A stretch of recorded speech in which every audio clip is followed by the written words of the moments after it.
জয় শিবধাম। ভিডিওর শুরুতেই সকল ভক্তবৃন্দদের উদ্দেশ্যে বলবো, শিবধামের তরফ থেকে অনেক অনেক আশীর্বাদ। সকলে সুস্থ থাকুন, ভালো থাকুন। অনেকেরই প্রশ্ন আসছে যে পিতৃদোষ ও বাস্তুদোষের ব্যাপারে, তাই কিনা?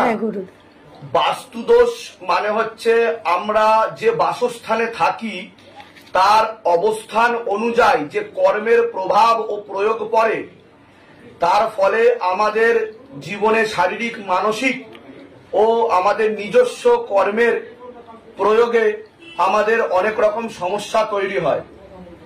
যেমন আমাদের বিশেষ বিশেষ ঘর থাকে, শোবার ঘর থাকে, ঘুমানোর ঘর থাকে, পূজা অর্চনার ঘর থাকে, খারাপ জিনিস, নোংরা জিনিস রাখার একটি বিশেষ জায়গা থাকে। তো বিশেষ বিশেষ জায়গা বিশেষে যে ক্রিয়াকলাপ বা আমরা কর্ম করি তার উপর নির্ভর করে কিন্তু বাস্তুদোষ নির্ধারিত হয়। বাস্তুদোষ কিভাবে হচ্ছে? কারণ এখন দেখা যায় যদি ধামে কেউ অ্যাপয়েন্টমেন্ট নিয়ে আসে, যদি 20টা অ্যাপয়েন্টমেন্ট থাকে তার মধ্যে 18টা থেকে 19 জনেরই কিন্তু বাস্তুদোষ আর পিতৃদোষ দেখতে পাওয়া যায়। তো মানুষ ভাবে যে সকলেরই বাস্তুদোষ, সকলেরই পিতৃদোষ, এটা কি করে সম্ভব হচ্ছে? প্রথম কথা তো আমি বাস্তুদোষের কথা বলি, সেটা হচ্ছে ঈশান কোণ। আপনারা সকলেই খেয়াল রাখবেন, যারা ঘর বাড়ি নির্মাণ করছেন বা এর আগে করা হয়ে গেছে, ঈশান কোণ হচ্ছে আপনাদের ঘরের উত্তর পূর্ব কোণের কথা বলা হচ্ছে। সেখানে যদি কোনো খারাপ ক্রিয়া কর্ম করা হয় তাহলে আপনার ঘরে বাস্তুদোষ লেগে যেতে পারে। ঈশান কোণে জেনারেলি ধ্যানাগার করা যেতে পারে, কিংবা ঠাকুরের পুজো দেওয়ার ঘর, গৃহ করা যেতে পারে। সেক্ষেত্রে কোনো বাস্তুদোষ বা পিতৃদোষ লাগবে না। পিতৃদোষটা আলাদা, আমি আলাদা করে বলছি। আর আপনার ঘরের যে প্রবেশ পথ, সেই প্রবেশ পথে আপনি যখন প্রবেশ করছেন আপনি খেয়াল রাখবেন, ঢুকেই আপনার ডান দিকে কিচেন থাকতে পারে, রান্নাঘর থাকতে পারে এবং বেডরুম থাকতে পারে, এবং যত সুকর্ম আপনি করছেন বা ভালো কর্ম করছেন তার গৃহ আপনার থাকতে পারে। সেক্ষেত্রে আপনার কোনো প্রভাব ও প্রয়োগ করবে না। আর বাম দিকে আপনার বাথরুম, ওয়াশরুম থাকতে পারে, জুতো রাখার জায়গা থাকতে পারে, এছাড়া ডাস্টবিন রাখার জায়গা থাকতে পারে। তো এক্ষেত্রে খেয়াল রাখবেন, ঢুকেই যদি বাম দিকে ঠাকুর ঘর হয়, কিংবা ঢুকেই বাম দিকে যদি কোনো শুভ কার্যের ঘর হয়, সেক্ষেত্রে আংশিক বাস্তুদোষ হলেও লেগে যেতে পারে। তো আপনাকে খেয়াল রাখতে হবে ডান দিকে যেন বাথরুম ওয়াশরুম না হয়, বাম দিকে হয়, এটা আপনাকে খেয়াল রাখতে হবে। এছাড়া আমি শিবধামের তরফ থেকে একটি বাস্তু সম্মত একটি ছবি দেব, যেটা সঠিক ভাবে বাস্তুকে চিহ্নিত করবে এবং যেটা শাস্ত্রসম্মত, আমি সেটা কিন্তু আপনাদেরকে দেব। সেই অনুযায়ী যদি আপনারা আপনাদের বাস্তুকে ঠিক করার চেষ্টা করেন তাহলে বাস্তুদোষ কেটে যেতে পারে। এবার যাদের ভুল নির্মাণ করা হয়ে গেছে তারা কি করবে? নতুন করে ওয়াশরুম বাথরুম ভাঙবে? সেটা তো সম্ভব হয় না। সেক্ষেত্রে তারা জমি বন্ধন ও গৃহ বন্ধন করলে 80 to 90% বাস্তুদোষ সেখানে কেটে যায়। পিতৃদোষের বিষয়টা সম্পূর্ণ আলাদা।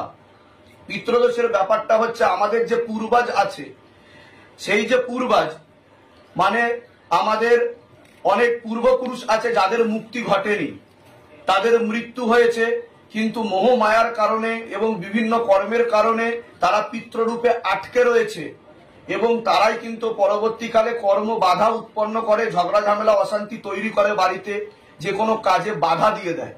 ঠিক আছে? তো সবার আগে তো অনেকেই আছে যাদের পিতৃরা রয়েছে, যুগ যুগ ধরে, বছর বছর ধরে তারা ধূপকাঠি মোমবাতি জ্বালাচ্ছে পিতৃদের সামনে, বড় করে ছবি দেবদেবীদের সাথে রেখে। তো সবার আগে আমি বলবো, পিতৃরা কোনোদিনও দেবদেবী হতে পারে না, কারণ তারা দেবদেবী নয় বা গুরু সমতুল্য নয়। গুরু কে হয়? যে ধর্ম ও কর্মের পথ প্রদর্শক, তিনি গুরু হতে পারে। কিন্তু আপনাদের যদি কোনো পিতৃ থাকে, আপনাদের বাৎসরিক 1 বছর আপনি করতে পারেন, তারপর মুক্তির ব্যবস্থা করে দিন।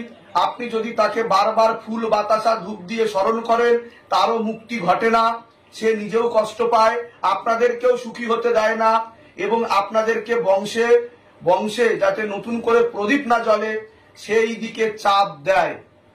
অনেকেই আছে বড় বড় ছবি ঝুলিয়ে রেখেছেন আপনারা ফ্রেমে বাঁধিয়ে, তো সেক্ষেত্রে বলবো যে লাগাতে পারেন, অসুবিধার বিষয় নেই, কিন্তু বারবার মালা দেওয়া, ধূপ দেওয়া, তাকে স্মরণ করা, এক্ষেত্রে কিন্তু পিতৃদোষ লেগে যায়। সঠিক মুক্তির ব্যবস্থা করুন, পিণ্ডদান দেওয়ার চেষ্টা করুন, আর তাতেও যদি সমস্যার সমাধান না হয় আপনারা শিবধামে আসুন।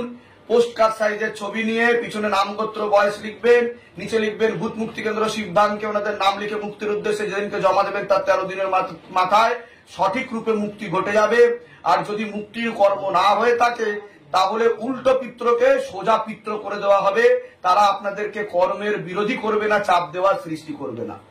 এবার বাস্তুদোষ আর পিত্রদোষ আরো দুটো কারণে তৈরি হয়। কি কারণে? বিশেষ করে বাস্তু সমস্যা, সেটা হচ্ছে সন্ধ্যা বেলায় কোনো খারাপ কাজ করা। কি ধরনের কাজ? অসামঞ্জস্য, মতবিরোধ, ঝগড়া ঝামেলা, অশান্তি করা, খারাপ ভাষার প্রয়োগ করা, মৈথুন কার্যে লিপ্ত হওয়া, ঘর ঝাড় দেওয়া, এই ধরনের কাজ যদি আপনি সন্ধ্যাবেলা করেন বা বাড়ির গেটের সামনে যদি আপনারা জুতো, ঝাঁটা, ডাস্টবিন এই সমস্ত জিনিস যদি আপনারা রেখে দেন, সেক্ষেত্রে আপনাদের বাস্তুদোষ তৈরি হয়।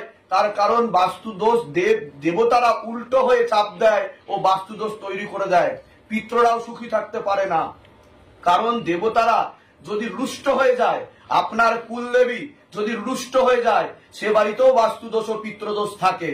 তো আপনাদের কর্মের উপর নির্ধারিত হচ্ছে আপনাদের বাস্তুদোষ ও পিতৃদোষ। তো এই কার্যগুলো যেমন আপনাকে ঠিক রাখতে হবে, সন্ধ্যে 6টা থেকে 7টা শিবধাম প্রার্থনা করুন, 3টে করে ধূপকাঠি, 1টা করে মোমবাতি জ্বালান এবং অখণ্ড দীপদান বিধি করুন, দীপ দান করুন। এর ফলে পিতৃদোষও কাটে এবং আপনাদের শারীরিক স্থিতি, মানসিক স্থিতিও ঠিক থাকবে, কৃপা হবে। আর আপনারা জমি বন্ধন করুন ও গৃহ বন্ধন করুন। এর ফলে বাস্তুদোষ ও পিতৃদোষ 80 to 90% কি 100% পর্যন্ত আপনাদের কেটে যাবে। অনেক আগে থেকে 10, 12 বছর, 15 বছর, 20 বছরের যে পিতৃরা আটকে রয়েছে, যারা কাজ হতে দিচ্ছে না, তারা নিজেরাও মুক্তি নেবে এবং আপনাদের কর্ম হতে সহায়তাও করবে এবং শিবধাম থেকে দৈব কৃপাও হবে আপনাদের উপর। ঠিক আছে? জয় শিবধাম। জয় শিবধাম।